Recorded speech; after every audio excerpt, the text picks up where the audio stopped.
Kenya and Iran have affirmed their commitment to working together towards fostering unity and deepening bilateral relations between the two nations.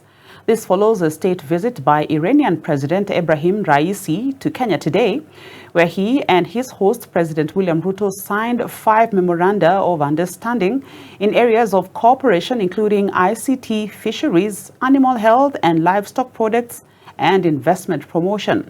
President Ruto stated that the new partnership cements a long-standing relationship with Iran and will promote trade, particularly in the export of Kenyan products to Iran. And as Kennedy Kimani now reports, the visit by President Raisi is widely seen as an effort to reduce Iran's economic isolation due to U.S. sanctions. A day after his anticipated arrival in the country was aborted at the last minute under unclear circumstances, Iran's President Ebrahim Raisi finally arrived in the country on Wednesday morning. He was welcomed by a guard of honor at State House, Nairobi. The visit, which is the first by an Iranian president to the African continent in more than a decade, saw President Raisi and his host, President William Ruto, affirm their commitment to working together towards fostering unity and deepening bilateral relations between the two nations. Today, President Raisi and I have witnessed the signing of 5 memoranda of understanding on cooperation in information, communication and technology, fisheries, animal health and livestock products, and investment promotion.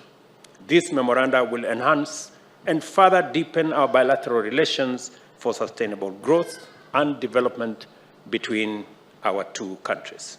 As our relation with it dates back to, we believe that such relations between two nations of Iran and Kenya could be strengthened on a daily basis, day by day.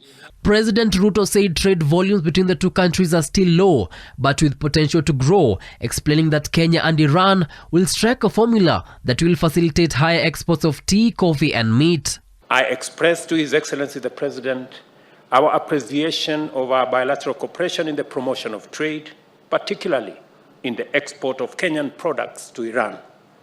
Most specifically, I sought the President's commitment in facilitating the export of more tea, meat, and other agricultural products to Iran, and through Iran to the Central Asian countries.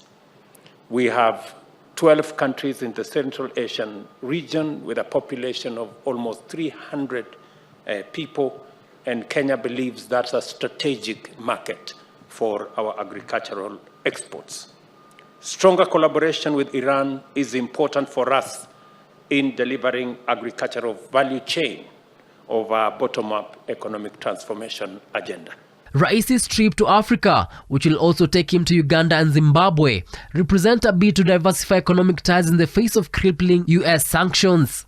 Today, African countries and our fraternal country of Kenya, they registered our enthusiasm and their willingness for having relation with Iran, and their Iranian products in different fields could be made available in Kenya and find their own markets. And I'm sure that the President has created this atmosphere and this groundwork, and this visit, which is a turning point in the development of a relation between two countries, could create the market, could further create markets for Iranian products in Kenya and by extension and in the east of Africa.